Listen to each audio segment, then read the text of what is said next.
بسم اللہ الرحمن الرحیم۔ ایسے ہی سچے اور دلچسپ واقعات سننے کے لیے ہمارے چینل کو سبسکرائب کریں۔ میرے دوستو، آج کی ویڈیو میں ہم حضرت نوح علیہ السلام کا مکمل واقعہ تفصیل سے بتائیں گے کہ کیسے حضرت نوح علیہ السلام نے تبلیغ کی اور کیسے اللہ کا پیغام پہنچایا، اور پھر لوگوں نے اللہ کی نافرمانی کی، اور پھر کیسے خوفناک عذاب نازل ہوا۔ واقعہ بڑا ہی عبرتناک ہے، اس لیے آپ سبھی سے گزارش ہے کہ ویڈیو کو بنا اسکپ کیے لاسٹ تک دیکھیں۔ آدم علیہ السلام کے بعد کی نسلیں بہت نیک تھیں، لیکن تقریباً 1000 سال کے بعد شیطان نے ان کو بہکانا شروع کر دیا۔ اللہ سے مانگی ہوئی مہلت کا فائدہ اٹھا کر شیطان نے لوگوں کو کفر اور شرک میں مبتلا کر دیا تھا۔ حضرت آدم علیہ السلام، حضرت شیش علیہ السلام اور حضرت ادریس علیہ السلام کی تعلیمات کو لوگ پوری طرح سے بھول چکے تھے۔ حضرت ادریس علیہ السلام نے تو ان کی کافرانہ حرکتوں کو ختم کرنے کے لیے ان سے جہاد بھی کیا تھا، جو کچھ وقت کے لیے کامیاب بھی ہوا تھا۔ لوگ سچے اور حقیقی دین کی طرف لوٹنے لگے تھے، لیکن اب حضرت ادریس علیہ السلام کو بھی وفات پائے سینکڑوں برس گزر چکے تھے، اور اب زمین پر شیطان کا بول بالا ہو چکا تھا، اور ابلیس کی چال بازی نے لوگوں کو کفر اور شرک کے دلدل میں ڈھکیل دیا تھا۔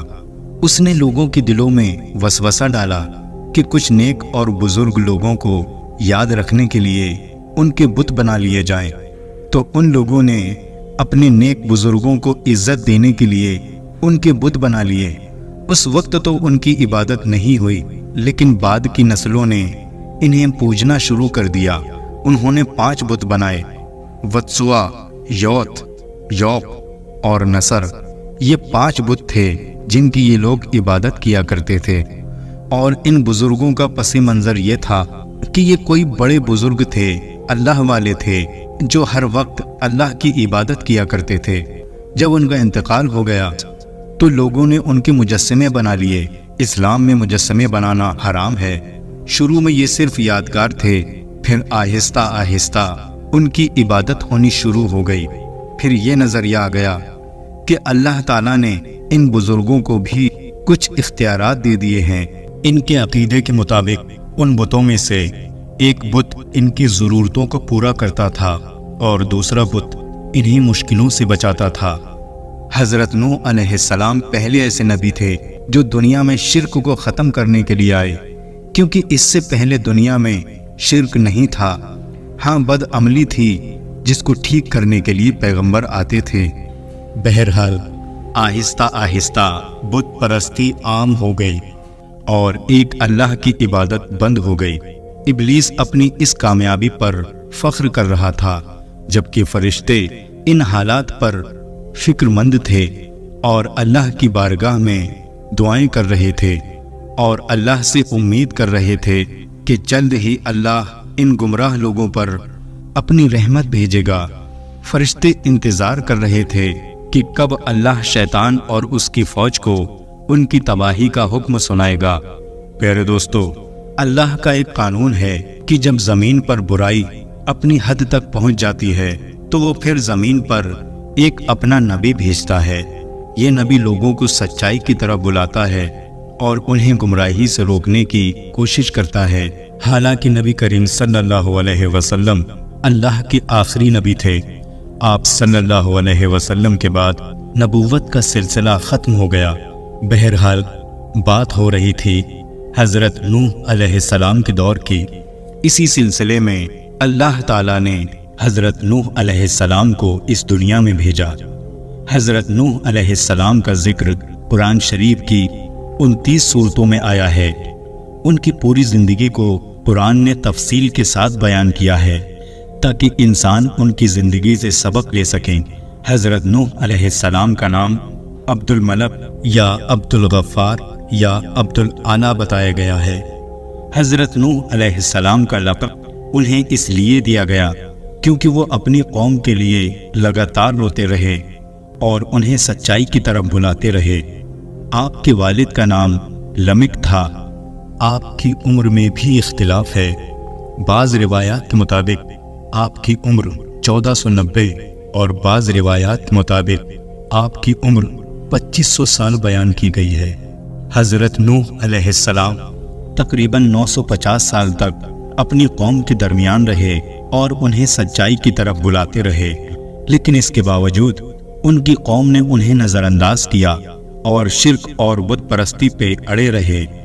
حضرت نوح علیہ السلام کی قوم نے ان کی باتوں کو نکارا اور ان پر طرح طرح کے الزامات لگائے۔ ان کی قوم کے لوگوں نے کہا، اے نوح، تم تو ہماری ہی طرح ایک عام انسان ہو، تمہاری باتوں میں ہمیں کچھ خاص نظر نہیں آتا۔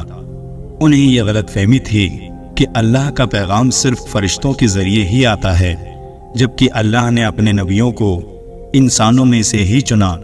ان کی قوم کے مکھیا اور امیر لوگ حضرت نوح علیہ السلام کی دعوت کو ٹھکراتے ہوئے کہتے کہ تمہارے پیچھے چلنے والے اور تمہیں ماننے والے تو صرف غریب اور چھوٹے لوگ ہیں۔ ان لوگوں نے کہا، ہم تمہیں اور تمہارے ماننے والوں کو چھوٹے اور گمنام لوگوں کے سوا کچھ نہیں سمجھتے۔ ان لوگوں نے کہا، جب ہم تمہارے پیروکاروں کی طرف دیکھتے ہیں تو ہمیں صرف چند غریب، فقیر اور گمنام لوگ ہی نظر آتے ہیں، جن کا سلسلہ روزگار بھی نہایت ہی معمولی ہے۔ تو ایسی صورت میں تم کیسے امید کر سکتے ہو کہ اتنے مشہور اور معروف اور نامی گرامی لوگ تم پر ایمان لے آئیں گے اور تمہارے پیروکار بن جائیں گے؟ ہم اور یہ غریب اور چھوٹے لوگ کبھی ایک ساتھ نہیں چل سکتے۔ ہم امیر اور دولت مند لوگ ہیں اور ان غریب اور چھوٹے لوگوں کے ساتھ ایک چھت کے نیچے کبھی اکٹھا نہیں ہو سکتے۔ حضرت نوح علیہ السلام نے ان لوگوں سے کہا کہ میں اس دعوت کے بدلے تم لوگوں سے کوئی دولت یا کوئی انعام نہیں مانگتا۔ میرا مقصد اللہ کی رضا ہے اور وہی اس کا بدلہ دے گا، اور جو لوگ تمہاری نگاہوں میں چھوٹے ہیں میں انہیں خود سے دور نہیں کر سکتا، کیونکہ وہ اللہ کی مقبول بندے ہیں اور اللہ کو بہت پسند ہیں۔ ادھر حضرت نوح علیہ السلام کی قوم پر اللہ کے عذاب کا خطرہ منڈرا رہا تھا، مگر قوم اب بھی اپنے کفر پر قائم تھی۔ حضرت نوح علیہ السلام کی 950 سال کی محنت کے باوجود یہ لوگ اپنی ضد پر قائم رہے اور حق کا انکار کرتے رہے، لیکن اب ان کے فیصلے کا وقت قریب آ چکا تھا۔ اللہ تعالیٰ قرآن میں فرماتا ہے، اور انہوں نے کہا کہ میں تمہیں کھلا ڈرانے والا ہوں، صاف صاف بتا رہا ہوں۔ سورہ نوح میں اللہ فرماتا ہے کہ یقیناً ہم نے نوح کو ان کی قوم کی طرف بھیجا کہ اپنی قوم کو ڈراؤ اور خبردار کر دو، اس سے پہلے کہ ان کے پاس دردناک عذاب آئے۔ حضرت نوح علیہ السلام نے اپنی قوم سے فرمایا، اے میری قوم، میں تمہیں صاف صاف ڈرانے والا ہوں، تو تم اللہ کی عبادت کرو اور اس سے ڈرا کرو۔ اللہ کا کہنا مانو تو وہ تمہارے گناہ بخش دے گا، اور اگر تم اس کی نافرمانی کرو گے تو وہ تم پر خوفناک عذاب نازل فرمائے گا۔ حضرت نوح علیہ السلام تبلیغ کے سلسلے میں بہت محنت کرتے تھے، گھر گھر جا کر لوگوں کو دین کی دعوت دیتے تھے۔ حضرت نوح علیہ السلام اکیلے میں اور سب کے سامنے لوگوں کو سمجھاتے، ایسا کرتے کرتے 950 سال گزر گئے، لیکن چند لوگوں کے علاوہ اور کوئی ایمان نہیں لایا۔ حضرت نوح علیہ السلام کی قوم ان کا مذاق بناتی تھی، کیونکہ وہ لوگ اپنی خاندانی پرمپراؤں کو، اپنی خاندانی ریتی رواجوں کو چھوڑنے کے لیے تیار نہیں تھے۔ وہ کہتے تھے کہ یہ ہمارے باپ دادا کے ریتی رواج ہیں۔ حضرت نوح علیہ السلام نے ان کو 950 سال دین کی دعوت دی، لیکن چند افراد ہی ایمان لائے۔ آپ دن میں بھی لوگوں کو دین کی دعوت دیتے اور راتوں میں بھی گھر گھر جا کر لوگوں کو سمجھاتے۔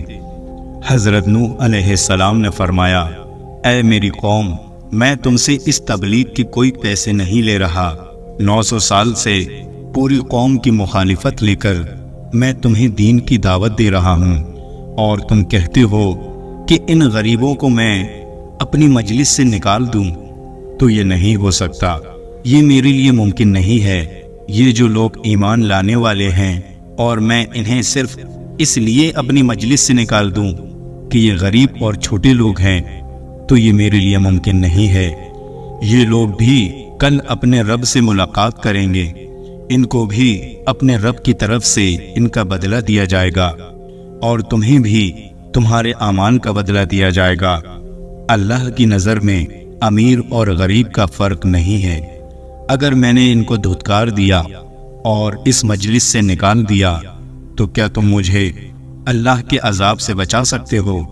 اور رہا مسئلہ کہ میں بھی تمہاری ہی طرح انسان ہوں، تو میں نے کب یہ دعویٰ کیا کہ میں تم سے ہٹ کر کوئی انسان ہوں؟ میں نے ایسا کوئی دعویٰ نہیں کیا۔ میں یہ دعویٰ نہیں کرتا کہ میرے پاس اللہ کے خزانے ہیں، اور نہ میں غیب کی خبریں جانتا ہوں، اور نہ میں نے یہ دعویٰ کیا کہ میں کوئی فرشتہ ہوں۔ اور جن لوگوں کو تم ذلیل سمجھ رہے ہو، یہ تمہاری اپنی رائے ہے، میں تمہاری اس رائے سے متفق نہیں ہوں، بلکہ اللہ کو یہ لوگ بہت پسند ہیں۔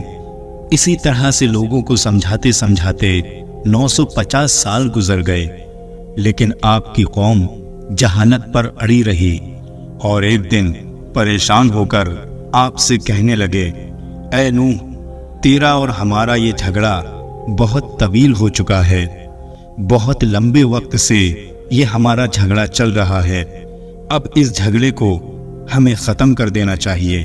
ان لوگوں نے کہا، اب جلدی کرو، جو کرنا چاہتے ہو کر لو، ہم نہ تو تمہاری دلیلوں کو کچھ سمجھتے ہیں اور نہ ہی تمہاری دھمکیوں سے ڈرتے ہیں، اور نہ ہی اس سے زیادہ ہم تمہاری بات سن سکتے ہیں۔ اور پھر ان لوگوں نے کہا کہ جس عذاب کا تم وعدہ کرتے ہو، اب وہ عذاب تم لے آؤ، کیونکہ اب ہم ایمان نہیں لانے والے۔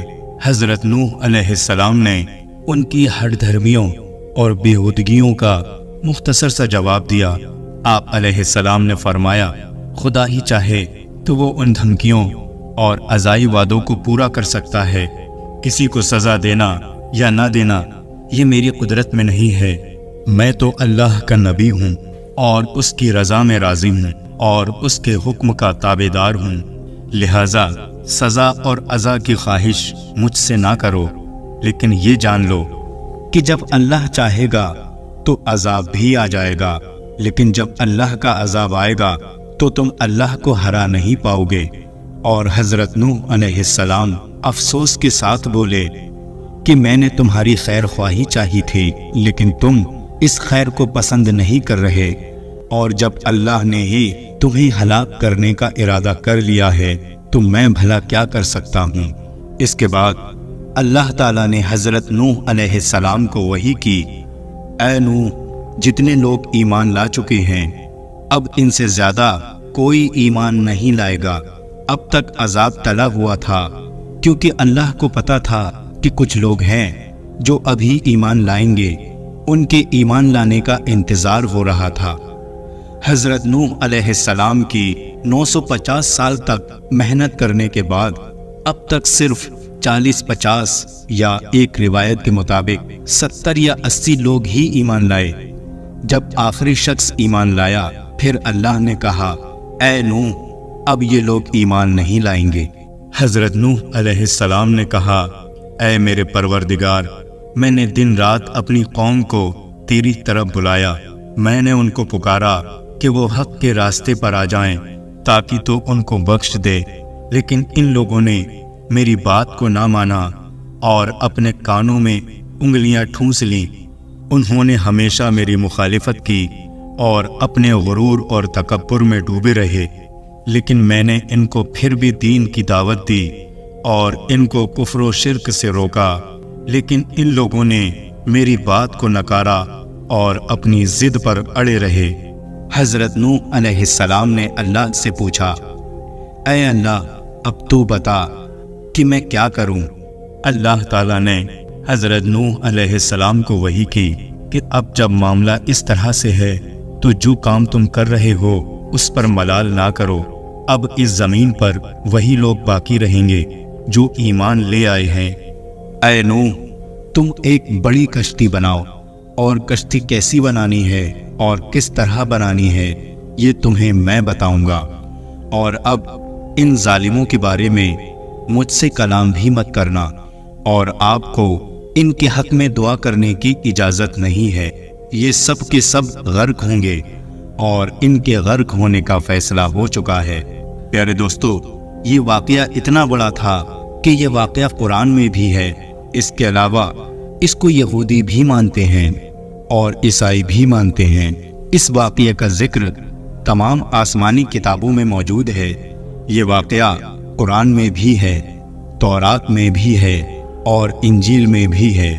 حالانکہ کتابوں میں تھوڑی تھوڑی تبدیلی ہے، لیکن یہ واقعہ ساری کتابوں میں موجود ہے۔ اس طوفان کا آنا، بارش کا ہونا پوری دنیا کی تمام کتابوں میں لکھا ہوا ہے۔ حضرت نوح علیہ السلام پہاڑوں پر رہا کرتے تھے، اس لیے نہ تو وہاں پیڑ تھے نہ پودے تھے، لہذا اللہ کا حکم پا کر حضرت نوح علیہ السلام نے وہاں ایک درخت اگایا اور وہ کئی سالوں تک بڑا ہوتا رہا۔ پھر اللہ کے حکم سے اس پیڑ کو کاٹ کر اس کے تختے بنا کر ان تختوں سے کشتی بنانا شروع کر دی۔ جب قوم کے لوگ وہاں سے گزرتے تو حضرت نوح علیہ السلام کا مذاق اڑاتے اور کہتے کہ اے نوح، یہاں تو دور دور تک پانی نہیں ہے، پھر تم یہ کشتی کہاں چلاؤ گے؟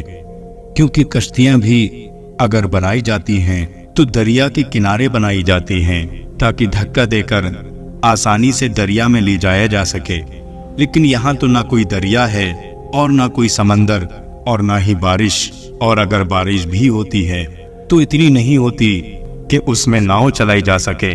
کوئی کہتا اے نوح علیہ السلام، دعوائے پیغمبر کا کاروبار نہیں چلا تو بڑھئی بن گئے۔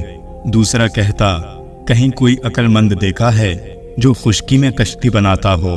کوئی کہتا اس بوڑھے کو تو دیکھو، اس عمر میں کس حالت پہ پہنچا ہے، اچھا ہی ہوا ہم اس کی باتوں پر ایمان نہیں لائے، کیونکہ اس کی عقل تو ٹھکانے پر ہے ہی نہیں۔ اس طرح کی باتیں کرتے اور قہقہے لگاتے۔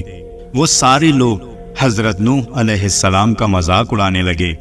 حضرت نوح علیہ السلام نے کہا ان قریب تم اپنی آنکھوں سے دیکھ لو گے، آج تم ہمارا مذاق اڑا رہے ہو، ان قریب ہم تمہارا مذاق اڑائیں گے کہ کیسے ہم نے تمہیں دین کی دعوت دی، کیسے تمہیں دلیلیں دی، مگر تم نہیں مانے، جیسے تم ہمارا مذاق اڑا رہے ہو، ان قریب ہم بھی تمہارا مذاق اڑائیں گے۔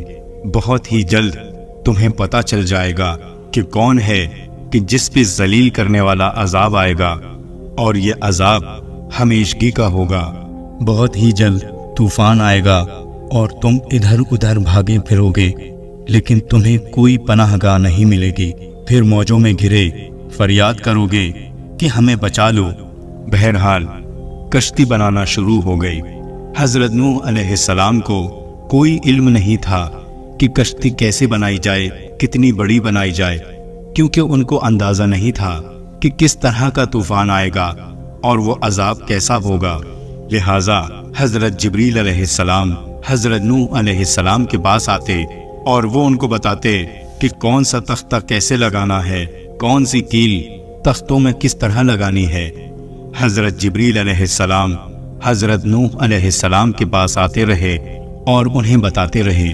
دن بدن کشتی کا ڈھانچہ مکمل ہو رہا تھا، لہٰذا دھیرے دھیرے بہت محنت کرنے کے بعد کشتی تیار ہو گئی۔ ایک روایت کے مطابق حضرت نوح علیہ السلام نے یہ کشتی 100 سال میں تیار کی۔ اس کشتی کی لمبائی 300 گز، اونچائی 30 گز اور چوڑائی 50 گز تھی۔ ایک اندازے کے مطابق کشتی کی لمبائی 1 کلومیٹر سے بھی زیادہ تھی اور گہرائی 30 ہاتھ تھی۔ یہ کشتی عام کشتیوں کی طرح نہیں تھی۔ یہ کشتی اوپر سے کھلی ہوئی نہیں تھی، بلکہ اس کو جیسے نیچے سے بند کیا گیا تھا ویسے ہی اوپر سے بھی بند کیا گیا تھا، تاکہ اوپر سے جو بارش کا پانی برسے تو وہ نقصان نہ پہنچا سکے۔ کشتی کی 3 منزلیں تھیں اور ہر منزل میں ایک دروازہ تھا۔ جب کشتی بن کر تیار ہو گئی تو اللہ تعالیٰ نے حضرت نوح علیہ السلام سے کہا کہ ہر قسم کے جانور کی نسل کا ایک ایک جوڑا لے لو، تاکہ جانوروں کی نسلیں نہ ختم ہو جائیں۔ جتنے بھی جانور زمین پر رہنے والے ہیں ان سب کا ایک ایک جوڑا کشتی میں رکھ لو اور اپنے ماننے والوں اور رشتہ داروں کو بھی اس میں سوار کر لو۔ ہاں، جس کے مقدر میں ہلاکت ہے وہ کشتی میں سوار نہیں ہوگا۔ اللہ تعالیٰ کا حکم پا کر حضرت نوح علیہ السلام نے اپنے ماننے والوں اور اپنے رشتہ داروں کو جمع کیا اور انہیں حکم دیا کہ اللہ کا نام لے کر کشتی پر سوار ہو جاؤ اور کشتی کے چلنے اور ٹھہرنے کے وقت خدا کا نام زبان پر جاری رکھو۔ لہذا سبھی لوگ کشتی پر سوار ہو گئے اور ساتھ ہی اپنے کھانے پینے کا بہت سارا سامان بھی کشتی میں رکھ لیا۔ حضرت نوح علیہ السلام کے ساتھی ایمان والے بہت تھوڑے لوگ تھے جو اس کشتی میں سوار ہوئے۔ اللہ نے فرمایا، اب اس کشتی کا اللہ کے نام سے چلنا ہے اور اللہ کے نام سے ٹھہرنا ہے، اور یہ کہو کہ میرا رب بہت مغفرت کرنے والا اور اپنے بندوں پر رحم کرنے والا ہے۔ اور پھر بالآخر وہ وقت آ پہنچا اور سرکش قوم کے لیے سزا اور عذاب کا فرمان جاری ہو گیا۔ سیاہ بادل جو اندھیری رات میں ٹکڑوں کی طرح تھے وہ آسمان پر چھا گئے اور اس طرح ایک دوسرے پر تربتر ہوئے کہ اتنے کالے اور ڈراونے بادل کبھی نہیں دیکھے گئے تھے۔ زور زور بادل گرجتے رہے اور بجلیاں چمکتی رہی۔ آسمانی فضا ایک بہت بڑے وحشت ناک حادثے کی خبر دے رہی تھی۔ اس کے بعد بارش شروع ہو گئی۔ بارش کے قطرے موٹے پہ موٹے ہوتے چلے گئے تو زمین کی دراروں سے پانی نکلنا شروع ہو گیا۔ قرآن میں اللہ تعالیٰ فرماتا ہے کہ ہم نے زمین کے بھی بند کھول دیے اور آسمان کے بھی، یعنی زمین سے بھی پانی بھرنا شروع ہو گیا اور آسمان سے بھی طوفانی بارش شروع ہو گئی۔ جیسے کہ قرآن میں اللہ تعالیٰ نے فرمایا، گویا آسمان کے تمام دروازے کھل گئے اور پانی کا ایک سمندر ان کے اندر سے نیچے گرنے لگا۔ دوسری طرف ساری زمین پر پانی کی سطح اس قدر بلند ہو گئی کہ ہر طرف سے پرجوش چشمے ابل پڑے۔ زمین اور آسمان کا پانی آپس میں مل گیا، راستے، مکان سب پانی میں ڈوبنے لگے اور ہر جگہ پانی جمع ہو گیا۔ بہت جلد زمین کی سطح ایک سمندر کی صورت اختیار کر گئی۔ تیز ہوائیں چلنے لگی جس کی وجہ سے پانی میں بڑی بڑی موجیں اٹھنے لگیں۔ سارے کافر اپنی جان بچانے کے لیے ادھر ادھر بھاگنے لگے اور پانی سے بچنے کے لیے پہاڑوں کی طرف بھاگنے لگے۔ ایک عورت اپنے بچے سے بے انتہا محبت کرتی تھی۔ وہ اپنے بچے کو لے کر پہاڑ کی طرف چلی گئی۔ جلدی جلدی اس نے پہاڑ پر چڑھنا شروع کیا اور تہائی حصے پر چڑھ گئی۔ جب اس نے دیکھا کہ پانی جب اس حصے پر بھی پہنچ گیا تو وہ اوپر چڑھ گئی۔ جب وہ 2/3 پہاڑ پر پہنچی تو اس نے دیکھا کہ پانی وہاں بھی پہنچ گیا تو اس نے سیدھے چوٹی پر جا کر دم لی، لیکن پانی وہاں بھی پہنچ گیا۔ جب پانی گردن تک پہنچ گیا تو اس نے اپنے بچے کو دونوں ہاتھوں سے اوپر اٹھا لیا، لیکن جب پانی وہاں بھی پہنچ گیا تو ماں اور بچہ دونوں غرق ہو گئے۔ حدیث میں ہے کہ نبی کریم صلی اللہ علیہ وسلم نے فرمایا کہ اگر اللہ تعالیٰ قوم نوح میں سے کسی پر بھی رحم کرنے والا ہوتا تو اس بچے کی ماں پر رحم کرتا، لیکن وہ سب کافر تھے، راہ حق سے دور تھے۔ انہوں نے حضرت نوح علیہ السلام کی باتوں کو جھٹلایا اور اللہ پر ایمان نہیں لائے، اس لیے رحمت الہی سے محروم رہے۔ اور تو اور اتنے بڑے نبی کا بیٹا یعنی حضرت نوح علیہ السلام کا بیٹا بھی اپنے والد کی کشتی پر نہیں بیٹھا، کیونکہ وہ بھی کافروں میں سے تھا۔ وہ ایک کنارے پر کھڑا یہ منظر دیکھ رہا تھا۔